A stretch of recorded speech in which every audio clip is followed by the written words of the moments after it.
வணக்கம்.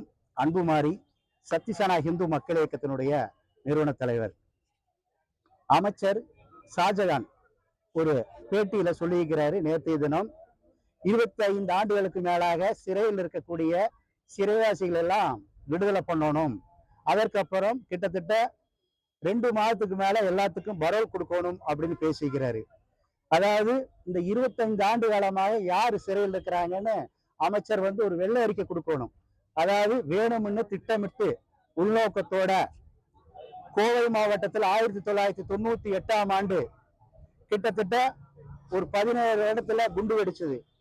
அப்பாவி இந்துக்கள் கிட்டத்தட்ட 58 அப்பாவி இறந்து போனாங்க. 200க்கும் மேற்பட்ட நம்மளுடைய தொப்புள்குடி உறவுகளான இந்து சொந்தங்கள் இதுவரைக்கும் கையால் இழந்து வாழ்ந்து கொண்டிருக்காங்க. கேட்கறதுக்கு நாதி கிடையாது. ஆனா விடுதலை சிறுத்தை போல் இருக்கக்கூடிய பொறுப்பாளர்கள், இந்த ஷாஜகான் போல் இருக்கக்கூடிய அமைச்சர்கள்லாம் தொடர்ந்து சிறுபான்மையினுடைய ஓட்டு வங்கிக்காக குண்டு வெடிப்பில் ஈடுபட்ட பயங்கரவாதிகளை ரிலீஸ் பண்ணணும் அப்படின்னு சொல்லி குரல் கொடுக்கிறது ஒருபோதும் ஏற்றுக்கொள்ள முடியாது. கிட்டத்தட்ட 25 வருஷமா இவங்க சிறையில் இருக்கிறாங்கன்னா இவனுங்க எவனும் யோகியும் கிடையாது. வேணும்னு திட்டமிட்டு தமிழகத்தை கைப்பற்றணும், இஸ்லாமிய நாடாக இந்த நாட்டை மாத்தணும்னு ஒரே நோக்கத்துக்காக தான் இந்த கோவையில கிட்டத்தட்ட 11 இடத்துல குண்டு வச்சு 58 அப்பாவி இறந்துருக்காங்க. அந்த இறந்த அப்பாவிகளுக்கு எந்த விதமான நிதியுதவியும் இது வரைக்கும் கொடுக்கல. ஏதாவது அமைச்சர்னால முதலமைச்சர்னால உத்தரவாதம் கொடுக்க முடியுமா? இவங்க வெளியே வந்த உடனே இவங்க ஒழுக்கமா இருப்பாங்கன்னு இருக்க முடியாது. அதாவது அந்த சம்பவத்தை 1998ல கண்ணால நாங்க பார்த்தோம். எங்க ஐயா அத்வானிஜி வரும்போது, தேர்தல் பிரச்சாரத்துக்கு வரும்போது அந்த ஸ்டேஜ் பக்கத்திலேயே குண்டு வச்சாங்க. அந்த குண்டு வெடிப்புல எல்லாம் நான்ல பக்கத்திலேயே இருந்து அப்பாவிகளை கிட்டத்தட்ட ஒரு 13 பேர் 12 பேர்த்த என்னுடைய கையாலேயே நான் தூக்கிட்டு போயிருக்கிறேன். இந்த பெரிய ஹாஸ்பிட்டலுக்கு வரும்போது மருத்துவமனைன்னு கூட பார்க்காம விஷ கிருமிய இங்க குண்டு வச்சாங்க. அத்தனை பேர் நரசூல் படம் அத்தனை பேர் இறந்தாங்க. இவன் இந்த அமைச்சர் போல் இருக்கக்கூடிய நபர்கள் வீட்டுல அண்ணனோ தம்பியோ அக்காவோ தங்கச்சி யாராவது இறந்திருந்தா இது போல இவங்களெல்லாம் ரிலீஸ் பண்ணணும்னு சொல்லுவாங்களா?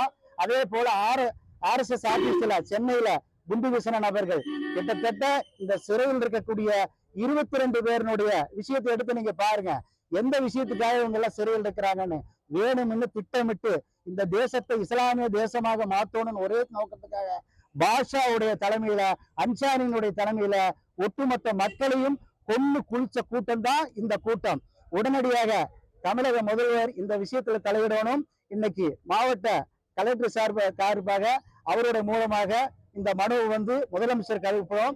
இதை உடனடியாக பரிந்துரை பண்ணணும். என்ன காரணம்னு கேட்டீங்கன்னா, வேணும்னு திட்டமிட்டு, அதாவது என்னுடைய கண்ணு முன்னாடி என்னுடைய தந்தை குண்டு வச்சு கொண்டிருக்காங்க, நான் உயிரோட தான் இருக்கிறேன். வெளியில வரக்கூடிய நபர்களுக்கு அவன் அந்த கோபத்தோடு இருப்பான். நீங்க காவல்துறை உளவுத்துறைன்னு சொல்லுவாங்க, அரசாங்கம் சொல்லுவாங்க. வர்றவன் எல்லாம் ஒண்ணும் செய்ய மாட்டான், அவனுக்கு எல்லாம் வயசாயிடுச்சு, காது கேட்கறது இல்ல, கண்ணு தெரியறது இல்ல, அவன் வாழும்போது இறுதி அவங்க வீட்டுல முடிக்கணும்னு நினைக்கிறாங்க அப்படின்னு. அது ஒரு யோகியம் நினைக்கணும். வேணும்னு திட்டமிட்டு மக்களை பூரா கொன்னவன் எப்படி ஒரு யோகியனா வாழ முடியும்? அதனால எக்காரணத்தை கொண்டும் இந்த 22 சிறைவாசிகளை ஒருபோதும் விடுதலை பண்ணக்கூடாது.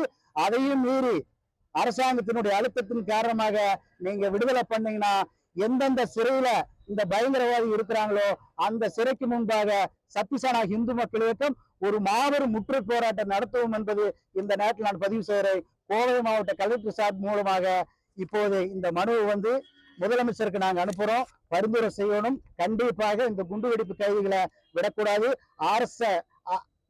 குண்டு வீசிய எந்த நபரையும் விடக்கூடாதுன்னு இந்த மனு கொடுக்கிறோம்.